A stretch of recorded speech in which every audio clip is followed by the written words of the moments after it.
San Francisco de Asís por G. K. Chesterton. Francisco el Constructor. Audios de Unidos en el Amor a Jesús. Hemos llegado ahora a la gran ruptura en la vida de San Francisco de Asís, al punto en que aconteció algo que ha de permanecer muy oscuro para la mayoría de nosotros, hombres vulgares y egoístas, a quienes Dios no ha abatido lo bastante para hacernos hombres nuevos. Al tratar de este difícil pasaje, teniendo en cuenta mi propósito de hacer las cosas un tanto fáciles para el seglar simpatizante, me siento perplejo ante la elección del método a seguir y he decidido referir ante todos los hechos, añadiendo apenas algún atisbo que los interprete. La totalidad del sentido podrá ser luego debatida más fácilmente al desplegarse en la plenitud de la vida de Francisco. He aquí, pues, lo que acaeció. La anécdota se desarrolla muy ampliamente en torno de las ruinas de la iglesia de San Damián, un antiguo templo de Asís que parecía estar abandonado y desmoronándose. Allá acostumbraba a orar Francisco ante un crucifijo durante aquellos días de transición tenebrosos y sin objetivo que sucedieron al trágico fracaso de todas sus ambiciones militares, amargados probablemente con alguna merma del prestigio social, cosa terrible para su alma delicada. Mientras estaba orando, oyó una voz que le decía: «Francisco, ¿no ves que mi casa está en ruinas? Anda y restáurala por mi amor». Francisco dio un salto y echó a andar. Andar y hacer algo era una de las exigencias tiránicas de su naturaleza. Probablemente anduvo y actuó sin premeditar nada lo que hizo. Mas sea como fuere, lo que hizo fue cosa muy decisiva y de momento desastrosa para su singular carrera social. Según el grosero lenguaje convencional del mundo que no comprende, robó. Según su entusiasta punto de vista, extendió hasta su venerable padre, Pedro Bernardone, la emoción exquisita y el inestimable privilegio de contribuir, más o menos inconscientemente, a la restauración de la iglesia de San Damián. En realidad, lo que hizo fue vender primero su propio caballo y luego algunas piezas de los géneros de su padre, trazando sobre ellas la señal de la cruz para indicar su destino piadoso y caritativo. Pedro Bernardone no vio las cosas bajo esta luz. Pedro Bernardone poseía en verdad pocas luces para ver claramente y tener comprensión del genio y temperamento de su extraordinario hijo. En vez de comprender en qué especie de viento y llamas de apetitos abstractos vivía el mancebo, en vez de decirle simplemente, como le dijo más tarde el sacerdote, que había hecho una cosa reprensible con la mejor intención, el viejo Bernardone consideró el asunto de la manera más áspera, en forma literal y legal. Usó de poderes puramente políticos como un padre pagano, y él mismo encerró a su hijo bajo llave como a un vulgar ladrón. Según parece, el hecho escandalizó a muchos, entre quienes el desventurado Francisco gozara un tiempo de popularidad. Con sus esfuerzos por levantar la casa de Dios, no había logrado sino echarse su propia casa encima y yacer enterrado entre los escombros. El conflicto se arrastró desventuradamente por varios terrenos. Por lo pronto, el infeliz muchacho parece como tragado por la tierra, en una caverna o calabozo, donde estuvo sumido en la oscuridad sin esperanza. Aquel fue su instante más negro. Se había derribado sobre él el mundo. ¿Acaso cuando salió hubo quien fuera advirtiendo solo gradualmente que algo había ocurrido? Él y su padre estaban citados a comparecer ante el obispo, ya que Francisco se negó a reconocer los tribunales competentes. El obispo le dirigió algunas reconvenciones llenas del excelente sentido común que la Iglesia Católica guarda siempre en el fondo para las fogosas actitudes de los santos. Dijo a Francisco que había de restituir sin discusión el dinero a su padre, que ninguna bendición podía coronar una buena obra realizada por medios injustos, En una palabra, por decirlo crudamente, que si el joven fanático devolvía el dinero al viejo loco, se daría por terminado el incidente. Francisco observaba una nueva actitud. No se le veía deprimido y menos rastrero con respecto a su padre, mas sus palabras no significaban, a mi juicio, ni justa indignación, ni maliciosa insolencia, ni nada que implicase una mera continuación de la querella. Tienen más bien una remota analogía con las frases misteriosas de su gran dechado. ¿Qué tengo yo que ver contigo? O quizá con aquel terrible, no me toques. Estaba en pie delante de todos y les dijo: hasta hoy he llamado padre a Pedro Bernardone, pero ahora soy el siervo de Dios. No solo restituiré el dinero a mi padre, sino todo cuando pueda llamarse suyo, aun los mismos vestidos que me dio. Y despojóse de todas sus ropas, menos una, y esta era, según dicen, una camisa de crin. Amontonó las ropas en el suelo y puso el dinero encima. Luego se volvió al obispo y recibió su bendición como quien vuelve la espalda al mundo, y según reza la historia, salió tal como iba al frío mundo. En aquel momento el mundo estaba, al parecer, literalmente frío, y se veía nieve por el suelo. En la misma historia de esta gran crisis de su vida, se encuentra un curioso detalle que considero de muy honda significación. Salió medio desnudo, vistiendo solo su camisa de crin hacia los bosques invernales, y anduvo por el suelo helado, entre los árboles llenos de escarcha. Era un hombre sin padre, no poseía dinero, ni tenía familia. No tenía, según todas las apariencias, ningún negocio o plan o esperanza en el mundo, y mientras andaba bajo los árboles helados, de pronto rompió a cantar. Se ha observado, como cosa notable, que cantó en lengua francesa o provenzal, que se llamaba francés convencionalmente.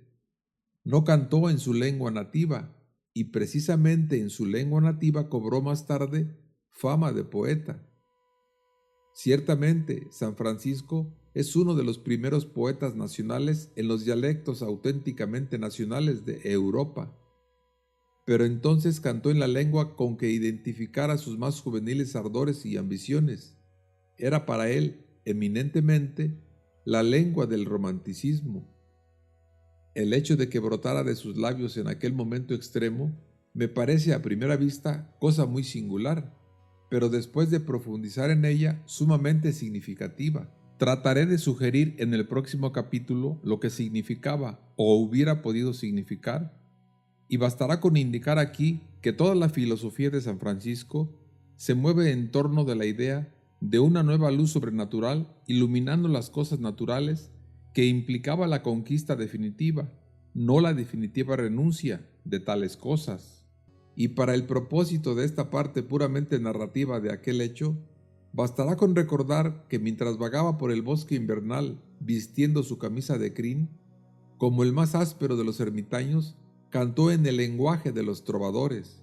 Entretanto, la narración nos vuelve naturalmente al problema de la iglesia arruinada, o por lo menos descuidada, que constituyó el punto de partida del inocente crimen del santo y de su beatífico castigo. Aquel problema dominaba aún su pensamiento y reclamó pronto sus actividades insaciables, pero eran ya actividades de otra índole, y no intentó ya inmiscuirse en la ética comercial de la ciudad de Asís. Alboreaba en él una de esas grandes paradojas que son también perogrulladas.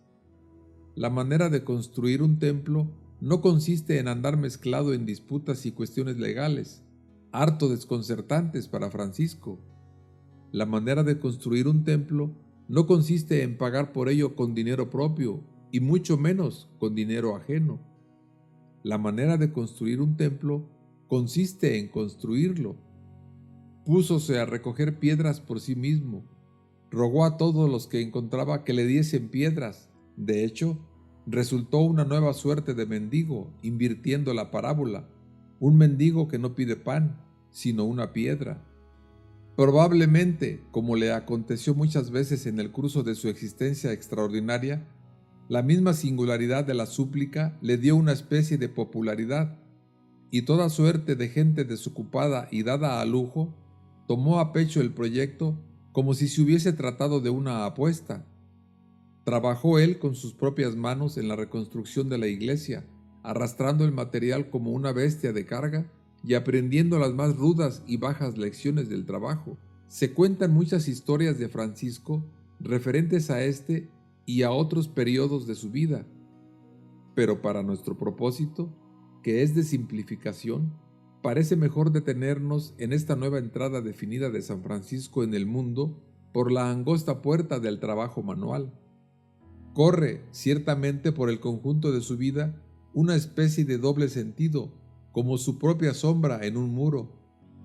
Toda su acción poseía cierto carácter alegórico, y es muy posible que algún historiador científico, con ingenio aplomado, intente algún día demostrar que el santo mismo no fue sino una alegoría. Es ello bastante cierto en el sentido de que laboraba en doble tarea, reconstruyendo otra cosa a la par que la iglesia de San Damián. Estaba descubriendo la lección genérica de que su gloria no consistía en derrotar a los hombres en batalla, sino en construir los monumentos positivos y creadores de la paz. ¿Construía en verdad alguna otra cosa o empezaba su construcción? Algo que ha caído a menudo en ruinas, pero que siempre se reconstruyó. Una iglesia que puede siempre reedificarse, aun cuando se pudriesen sus cimientos junto a su primera piedra. Una iglesia contra la cual las puertas del infierno nunca podrán prevalecer. La siguiente etapa del progreso de Francisco puede tal vez señalarse con el hecho de que extendió las mismas energías de restauración arquitectónica a la pequeña iglesia de Santa María de los Ángeles, en la Porciúncula. Hizo ya cosa parecida en una iglesia consagrada a San Pedro, y aquella cualidad de su vida a que nos hemos referido, que daba al santo algo del carácter de un drama simbólico, inclinó a muchos de sus biógrafos más piadosos a hacer notar el simbolismo numérico de las tres iglesias. Pero, en cualquier caso, existía un simbolismo más histórico y práctico acerca de dos de ellas, ya que la primera iglesia de San Damián se convirtió más tarde en sede de su sorprendente experimento de una orden femenina y de aquella historia romántica pura y espiritual de Santa Clara. Y la iglesia de la Porciúncula quedará siempre como una de las grandes construcciones históricas del mundo, pues el santo reunió allí su pequeño grupo de amigos y entusiastas y fue el hogar de muchos hombres sin hogar. Por aquel entonces, sin embargo, no resulta claro que abrigase la idea definida de aquel desenvolvimiento monástico. Es, naturalmente, imposible fijar el primer instante en que concibiera el plan, pero a la faz de los hechos toma en primer lugar la forma de un puñado de amigos que le siguieron uno a uno porque compartían su pasión de sencillez. La versión que se da de la forma de su consagración es, no obstante, muy significativa, porque fue la de una invocación a la vida sencilla sugerida en el Nuevo Testamento. La adoración de Cristo había constituido una gran parte de la naturaleza apasionada de aquel hombre, pero la imitación de Cristo, como una especie de plan o programa ordenado de vida, puede decirse que comenzaba entonces. Los dos hombres que tienen al parecer el mérito de haber percibido antes que nadie algo de lo que estaba aconteciendo en el mundo espiritual, fueron un importante y rico ciudadano llamado Bernardo de Quintavalle y un canónigo de una iglesia cercana llamada Pedro. Son tanto más dignos de admiración cuanto que Francisco, si puede decirse así, estaba entonces revolcándose en la pobreza y andaba con leprosos y mendigos harapientos, y aquellos dos hombres tenían mucho que abandonar, el uno las comodidades mundanas y el otro ambiciones de carrera eclesiástica. Bernardo, el pudiente ciudadano, acabó por vender todo cuanto poseía, dando su producto a los pobres, Pedro hizo aún más, ya que descendió de una cátedra de autoridad espiritual, probablemente siendo ya hombre de edad madura y con hábitos mentales endurecidos, para ir en pos de un muchacho extravagante y excéntrico que muchos debieron de tener por maniático. Lo que ellos vislumbraban, cuya gloria viera a las claras Francisco, podremos sugerirlo más adelante, si hay alguna manera de sugerirlo. En el punto presente, no hemos de proponernos ver más que lo que vio todo Asís, y no fue precisamente cosa indigna de comentario. Los ciudadanos de Asís no vieron sino al camello pasando triunfalmente por el ojo de la aguja, y a Dios realizando cosas imposibles, porque para Él todas son posibles. No vieron sino a un sacerdote que desgarró sus vestiduras como el publicano, no como el fariseo, y a un hombre rico que andaba alegremente porque ya nada poseía. Refiérese que aquellas tres figuras singulares construyeron una especie de choza o caverna junto al hospital de leprosos. Allí conversaban entre sí durante los intervalos de la faena y el peligro, pues requería 10 veces más valor cuidar a un leproso que combatir por la corona de Sicilia, en los términos de su vida nueva, casi como unos niños hablando un lenguaje secreto. De aquellos elementos individuales de su primera amistad, no podemos decir gran cosa con certidumbre, pero es cierto que fueron amigos hasta el fin. Bernardo de Quintavalle ocupa en la historia algo así como el lugar de Sir Bedivere, el primer caballero que armara el rey Arturo y el último que lo abandonó, pues le vemos reaparecer a mano derecha junto al lecho de muerte del santo, recibiendo como una especial bendición. Pero todas estas cosas pertenecen a otro mundo histórico y se hallan muy remotas de aquel trío harapiento y fantástico y de su choza medio arruinada. No eran monjes, sino en el sentido más literal y arcaico que los identifica con los ermitaños. Eran, por decirlo así, tres solitarios que vivían juntos socialmente, pero sin constituir sociedad.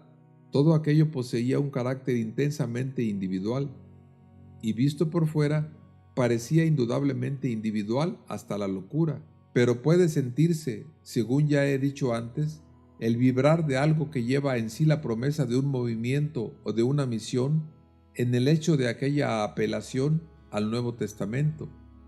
Era una manera de sors virgiliana aplicada a la Biblia, una práctica no desconocida entre los protestantes, si bien, en su parecer, la consideraríamos superstición de paganos. Sea como fuere, parece casi lo opuesto a escudriñar las Escrituras, el acto de abrirlas al azar, pero ciertamente San Francisco las abrió de ese modo. Según refieren unos, no hizo más que la señal de la cruz sobre el Evangelio, y lo abrió por 3 lugares, leyendo 3 textos diferentes. Era el primero la historia de aquel joven rico, cuya oposición a vender todos sus bienes fue ocasión de la gran paradoja sobre el camello y la aguja. El segundo era el mandato a los discípulos de no llevar nada en su viaje, ni morral, ni báculo, ni dinero alguno. El tercero era aquella sentencia que podría llamarse literalmente crucial, según la cual quien sigue a Cristo debe también llevar su cruz a cuestas. Refiérese otra anécdota similar de San Francisco, estableciendo que encontró uno de aquellos textos con solo escuchar lo que resultó ser el Evangelio del día. Pero, según la versión primitiva, parece al menos que acaeció el incidente muy al comienzo de su nueva vida, acaso poco después de la disputa con su padre, ya que fue al parecer después de aquella consulta evangélica cuando Bernardo, el primer discípulo, se echó a la calle y distribuyó todos sus bienes entre los pobres.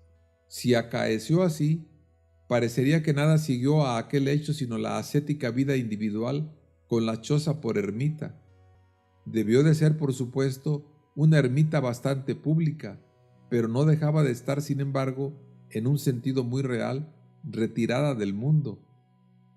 San Simeón Estilita, encima de su columna, fue, en cierto sentido, un personaje extraordinariamente público, pero con todo, su situación tenía algo de singular.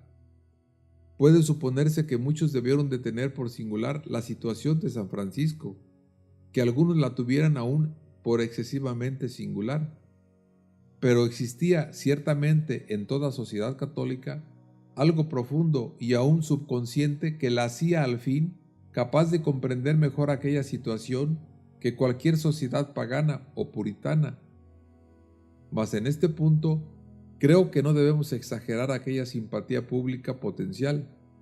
Como ya hemos indicado, la Iglesia y todas sus instituciones tenían ya el aspecto de cosas viejas, cristalizadas y prudentes, tanto las instituciones monásticas como todo lo demás. El sentido común era cosa más común en la Edad Media que en nuestra edad de periodismo acrobático. Pero hombres como Francisco no son comunes en ninguna edad, ni pueden ser comprendidos totalmente por el simple ejercicio del sentido común. El siglo XIII era, pues, cierto, un periodo progresivo, acaso el único periodo realmente progresivo de la historia humana, pero puede llamársele en verdad progresivo precisamente porque su progreso fue muy ordenado, fue realmente el ejemplo de una época de reformas sin revoluciones. Pero las reformas eran no solo progresivas, sino prácticas, muy ventajosas para las instituciones de elevado interés práctico, las ciudades, los gremios y las artes manuales. Ahora bien, los hombres importantes de las ciudades y los gremios debieron de ser importantes de verdad. Eran mucho más iguales en el terreno económico, mucho más justamente gobernados en su atmósfera económica peculiar, que la gente moderna luchando desesperadamente entre el hambre y los precios monopolizados del capitalismo. Pero es bastante probable que la mayoría de aquellos ciudadanos fuesen tercos como labriegos. Ciertamente, la conducta del venerable Pedro Bernardone no indica ninguna delicada simpatía por las bellas y casi fantásticas sutilezas del espíritu franciscano. Y no podemos medir la belleza y originalidad de aquella singular avenzato o ladronzuelo robando a su padre y vendiendo mercancías que debió guardar. Y la única explicación que puede dar el delincuente es que le habló al oído una recia voz, venida de no se sabe dónde, ordenándole que reparase las grietas y los huecos de cierto muro. Después, se declara el mancebo independiente de todos los poderes competentes a la policía y a los magistrados, y se acoge a un obispo benévolo que se ve obligado a reñirle y a negarle la razón. No he hecho más que bosquejarla externamente, y al concluirlo, suplico al lector que recuerde y observe lo que debió de parecer la historia entonces, precisamente considerada en su apariencia. Un crítico de sentido común algo rudo, que no experimentase respecto del incidente otro sentimiento que el de molestia, ¿cómo debió de apreciar el caso? Se descubre a un joven insensato o ladronzuelo robando a su padre y vendiendo mercancías que debió guardar, y la única explicación que puede dar el delincuente es que le habló al oído una recia voz, venida de no sabe dónde, ordenándole que reparase las grietas y los huecos de cierto muro. Después, se declara el mancebo independiente de todos los poderes competentes a la policía y a los magistrados, y se acoge a un obispo benévolo que se ve obligado a reñirle y a negarle la razón. Se despoja seguidamente en público de sus vestiduras y prácticamente se las arroja a su padre, declarando al mismo tiempo que su padre ya no lo será para él. Anda luego por la ciudad mendigando piedras y otros materiales de construcción a todos los que encuentra, obedeciendo, según parece, a su antigua monomanía de reparar el muro. Puede ser cosa excelente que las grietas sean reparadas, pero es preferible que lo sean por alguien que no tenga hendeduras en el cerebro, y las restauraciones arquitectónicas, como otras cosas, no se llevan a cabo mejor precisamente por quien tiene en su techo mental alguna teja suelta. Finalmente, el muchacho se sume entre los harapos y la inmundicia y se arrastra materialmente por el arroyo. Este es el espectáculo que Francisco debió de ofrecer a muchos de sus vecinos y amigos. Su modo de vivir debió de parecerles dudoso. mas probablemente ya mendigaba entonces por pan como por materiales de construcción, y ponía siempre sumo cuidado en pedir el pan más negro y peor que encontraba, las cortezas más duras, menos comestibles que las migas que devoran los perros al caer de la mesa del hombre rico. En esto iba quizá más allá que un mendigo corriente, porque el mendigo suele comer lo mejor que encuentra y el santo lo peor. Prefería en realidad vivir de las obras, lo cual es probablemente una experiencia bastante más desagradable que la refinada simplicidad a la cual los vegetarianos y los abstemios llaman vida sencilla. Lo que observaba con relación a los alimentos, lo observaba igualmente con relación al vestido. En ello se regía por el mismo principio de tomar lo que podía, y no lo mejor de lo que podía.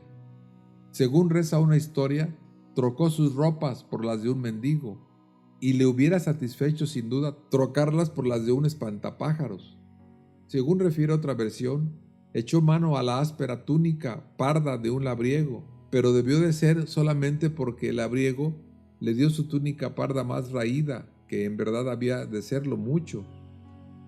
Los labriegos no suelen tener muchos trajes que ofrecer, y la mayoría de ellos no se sienten inclinados a ofrecerlos hasta que el estado de las ropas lo exige en absoluto. Se dice que en lugar del cinturón de que se desprendiera, probablemente con mayor ironía simbólica, porque de él colgaba la bolsa o alforja, según costumbre de la época, cogió una cuerda más o menos al azar, porque la encontró a mano, y se la ciñó. Quiso significar sin duda que ataba cosa miserable, tal como el vagabundo abandonado ata a veces el lío de sus ropas con un cordón.